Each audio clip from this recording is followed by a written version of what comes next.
Shalom saudara, pernahkah kita mendengar selentingan ucapan di kalangan orang-orang Kristen yang mengatakan bahwa insan Pentakosta suka ngawang-ngawang atau tidak membumi? Apakah benar orang Pentakosta hanya peduli tentang karunia-karunia roh, kedatangan Tuhan Yesus yang kedua kali, dunia roh, dan hal-hal lain yang mungkin dianggap abstrak atau tidak relevan bagi kehidupan manusia di bumi pada saat ini? Tentu saja tidak. Insan Pentakosta memang sangat bergantung pada tuntunan Roh Kudus dalam hidupnya sehari-hari. Tapi kita juga membumi dan peduli dengan isu-isu global loh. Mari kita bahas hal ini dari sudut pandang firman Tuhan dalam Voice of Pentecost kali ini. Pada mulanya Allah menciptakan langit, bumi, dan segala isinya. Kemudian Allah membentuk manusia dari debu tanah sesuai dengan gambar dan rupanya sendiri. Manusia diberikan perintah untuk menguasai dan memenuhi bumi sambil menikmati persekutuan yang intim dengan Allah.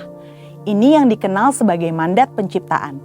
Ini artinya kita diberikan tugas untuk terlibat dalam berbagai bidang kehidupan dan memberikan dampak sosial dengan pertolongan dari Roh Kudus. Sebagai masyarakat global, tentu insan Pentakosta tidak dapat berpangku tangan saja dan tidak peduli dengan berbagai isu hangat yang sedang berkembang di dunia. Yang pertama, perubahan iklim. Konsensus para ahli menunjukkan bukti terjadinya perubahan iklim yang diakibatkan oleh pemanasan global sebagai dampak dari kelalaian manusia dalam menjaga lingkungannya. Alkitab menuliskan kisah Nuh yang disuruh Tuhan untuk membangun sebuah bahtera yang sangat besar bersama-sama keluarganya demi mempertahankan kelestarian keragaman hayati dari hewan-hewan yang ada. Nah, sebagai insan Pentakosta yang dipimpin Roh Kudus, tentu kita juga perlu menjadi keseimbangan ekosistem yang ada. Bagaimana caranya? Dengan taat kepada berbagai peraturan pemerintah. Yang kedua, isu SARA, suku, agama, ras, dan antar golongan.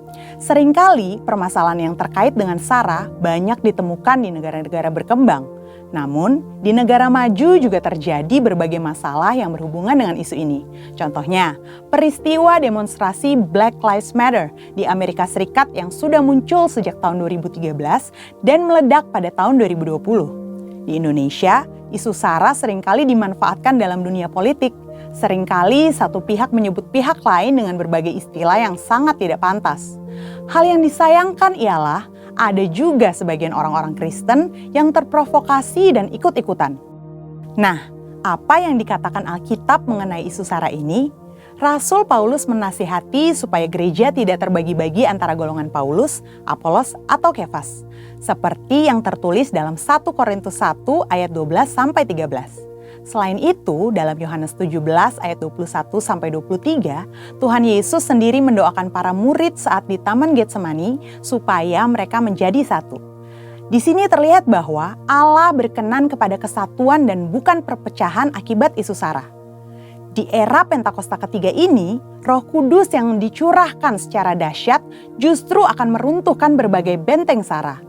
Dalam kitab Kisah Para Rasul, kita dapat melihat bagaimana Roh Kudus dicurahkan pertama-tama kepada orang-orang Yahudi, tetapi kemudian kepada orang-orang bukan Yahudi. Hal ini terjadi sehingga semua orang dari berbagai suku, kaum, dan bahasa bisa mendengar pemberitaan Injil Yesus Kristus dan percaya kepadanya. Salah satu bukti nyata bahwa insan Pentakosta menentang isu SARA adalah adanya Pentecostal World Fellowship atau PWF, di mana gereja-gereja Pentakosta di seluruh dunia dari berbagai suku dan golongan yang berbeda bergabung dalam satu misi untuk menyatukan dan memobilisasi keluarga-keluarga yang dipenuhi oleh Roh Kudus dalam rangka menyelesaikan amanat agung Yesus Kristus. Gereja kita, GBI Jalan Jenderal Gatot Subroto, juga menjadi anggotanya. Sebagai insan Pentakosta, setidaknya kita dapat melakukan hal-hal ini untuk mengatasi isu SARA yang banyak beredar. Pertama, kita harus hidup dipenuhi dengan Roh Kudus sehingga kita tidak mudah terprovokasi dengan berita-berita yang ada di media sosial. Kedua, fokus pada kehendak Allah pada zaman ini, yaitu penyelesaian amanat agung Tuhan Yesus supaya menjadi murid Tuhan Yesus. Dari pemaparan kedua hal tadi, dapat dipahami bahwa kita sebagai insan Pentakosta perlu peduli dan turut serta berperan aktif dalam mengatasi isu-isu sosial kontemporer yang berkembang di masyarakat kita, baik secara lokal maupun secara global.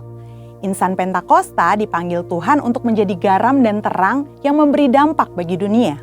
Kiranya Roh Kudus memberikan paradigma yang baru dalam memandang dan terlibat dalam penyelesaian isu-isu sosial yang berkembang di masyarakat, dan kuasa untuk kita dapat berkontribusi dalam penyelesaiannya. Untuk penjelasan lebih lengkap dari tim teologi kami, silakan klik link yang ada di atas atau scan QR Code yang tersedia. Tuhan Yesus memberkati.